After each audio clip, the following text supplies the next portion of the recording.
to make American families a lot more like the Waltons and a lot less like the Simpsons. Number 10, Seth MacFarlane. What's going on here? Ah! Get off my wife! Family Guy creator Seth MacFarlane has the deepest respect for The Simpsons and Matt Groening. After all, the Griffins probably wouldn't exist without them. However, MacFarlane expressed frustration when Fox cut a gag in a Season 6 Family Guy episode where Quagmire and Marge Simpson, giggity. I got a call from the network saying, you can't do this. You cannot do this gag. And with The Simpsons, and I said, why not? They've made fun of Family Guy like 5 times. Quagmire subsequently shoots Marge and the rest of The Simpsons. The scene eventually surfaced in reruns and DVD. In a commentary, MacFarlane criticized the network for removing the joke when The Simpsons had taken numerous shots at Family Guy.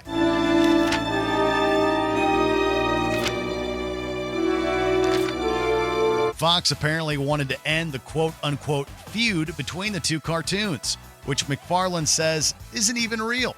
MacFarlane suspects that Fox was afraid of James L. Brooks' reaction, leaving this episode's first act without a joke to conclude on. The reason I still maintain is that, and I said this to them, you're afraid of James L. Brooks, who runs The Simpsons. You're afraid of James L. Brooks, and you're not afraid of us.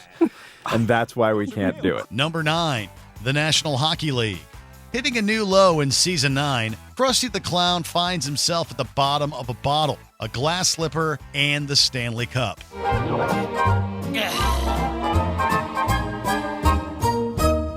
Krusty seemingly reaches his limit after taking a huge swing, spewing into hockey's most treasured prize.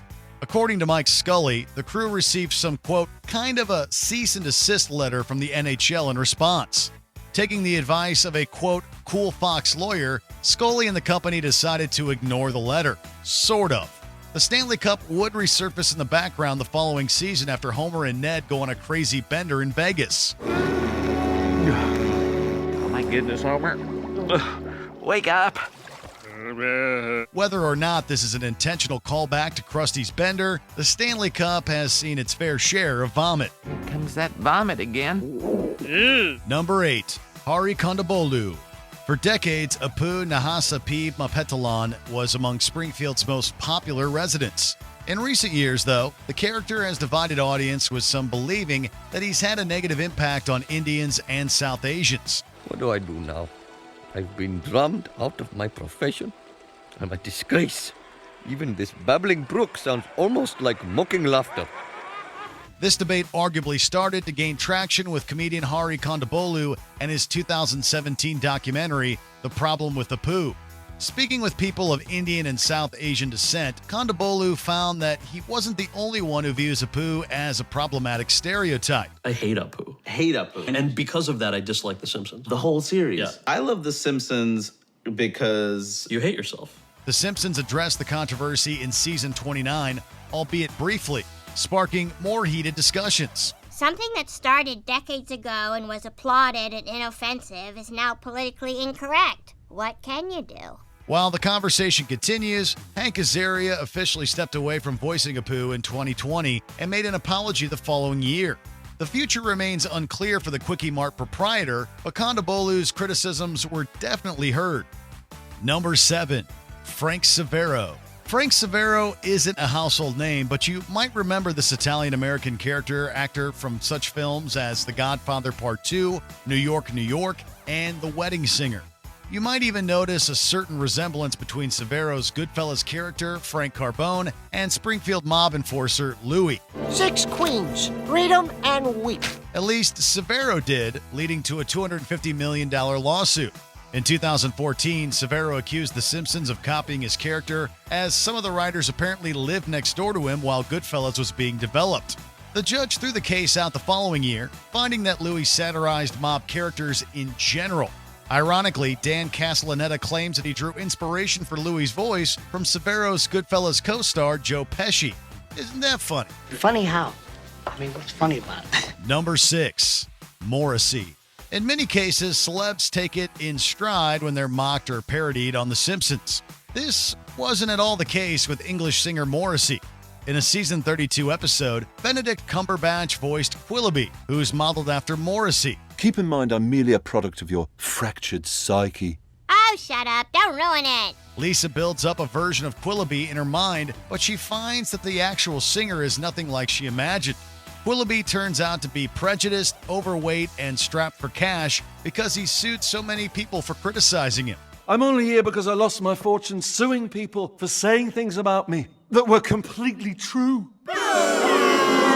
Things kind of came full circle as Morrissey responded, quote, "The hatred shown towards me from the creators of The Simpsons is obviously a taunting lawsuit, but one that requires more funding than I could possibly muster in order to make a challenge." Is this what I turned into? I'm greedy, I'm hateful, and my face looks like a syphilitic moon. Number 5, Brazil. From New Orleans to Australia, The Simpsons has ignited controversy around the world. I'm gonna report this to me member of parliament. Hey, Gus! I got something to report to you. That's a bloody outrage, it is.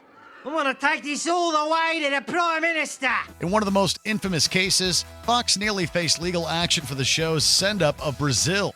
In a season 13 episode, the South American country is portrayed to be overrun with crime, stereotypes, and colorful rats. Mom, these are slums. The government just painted them bright colors so the tourists wouldn't be offended. Works for me. Yeah, check out the rats. Ooh, they look like Skittles. The Rio de Janeiro Tourist Board wasn't at all pleased, although their supposed plans to sue Fox likely would have held up in court. Nevertheless, James L. Brooks issued an apology to Rio and its people, calling them, quote, lovely. Well, I'd like to return to Brazil, but I hear the monkey problem is even worse now. Being part of the Simpsons crew, though, Brooks jokingly added, quote, if that doesn't settle the issue, Homer Simpson offers to take on the president of Brazil on Fox's Celebrity Boxing. Number 4, Tracy Ullman. Before they were the biggest names in primetime animation, The Simpsons got their start in short form on The Tracy Ullman Show. In Season 2, Ullman lent her voice to dog trainer Emily Winthrop and the family's neighbor, Sylvia Winfield. There's only one family on this block, no, on Earth, inconsiderate enough to let a monster like that roam free. The following year, however, Ullman took out a lawsuit against Fox. While Ullman did receive $58,000 in royalties for the cartoon, the comedian believed that she deserved a bigger cut of the revenue, $2.5 million to be precise. As Ullman put it, I breastfed the yellow people. Ullman might have given The Simpsons their start, but the court ultimately sided with the network. Nevertheless, Ullman has spoken fondly of The Simpsons since then, even appearing on the 20th anniversary special. But I think it's been the most successful spin-off ever. Number 3, Fox News. The Simpsons has never shied away from making fun of the Fox network, but that's nothing compared to the times they've thrown shade at Fox News. A season 14 episode took several shots at the right-leaning network through a news crawl. Tonight, we'll be interviewing the top 2 candidates for Springfield's 24th Congressional District. For the Republicans, beloved children's entertainer, Krusty the Clown. And for the Democrats, this guy. I have a name. Among the headlines are pointless news crawls up 37%, and JFK posthumously joins Republican Party. Although Fox claims otherwise, Groening says that the network threatened legal action. Figuring that Fox wouldn't sue itself, The Simpsons got away with a joke. This is Fox News with the latest liberal outrage. It seems liberals want to give NASA the right to abort space missions whenever they feel like it. However, Fox told the show not to use any more fake news tickers, fearing that they may be confused for real ones. That didn't stop The Simpsons from cracking more Fox News jokes, attracting outrage from Bill O'Reilly in 2010. We're unbalanced! It's not fair! Number 2, George H.W. Bush.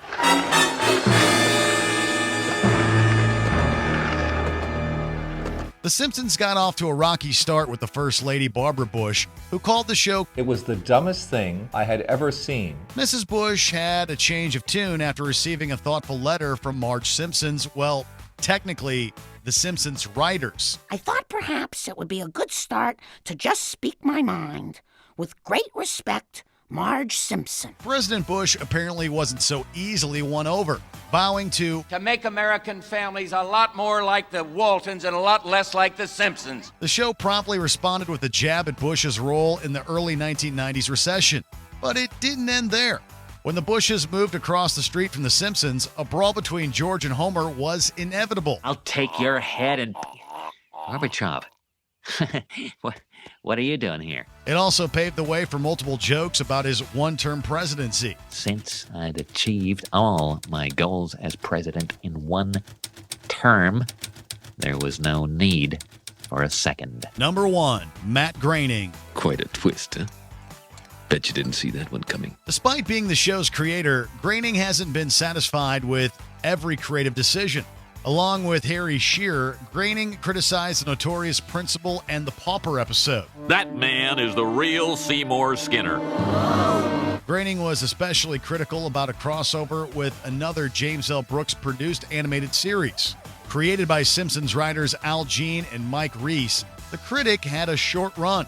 It's perhaps best remembered for a Simpsons episode where Jay Sherman came to Springfield. Hey man, I really love your show. I think all kids should watch it. I suddenly feel so dirty. Groening thought the episode was a blatant advertisement for The Critic. When he failed to get the crossover pulled, Groening had his name removed from the credits. Groening has seemingly mellowed out about crossovers since then, as The Simpsons have now clashed with Family Guy, Futurama, The X-Files, 24, Lego, Star Wars, and the Marvel Universe. Oh, the boy says you're magic. Can you turn one pork chop into two? I worship you, great Loki! Did you enjoy this video? Check out these other clips from WatchMojo, and be sure to subscribe and ring the bell to be notified about our latest videos.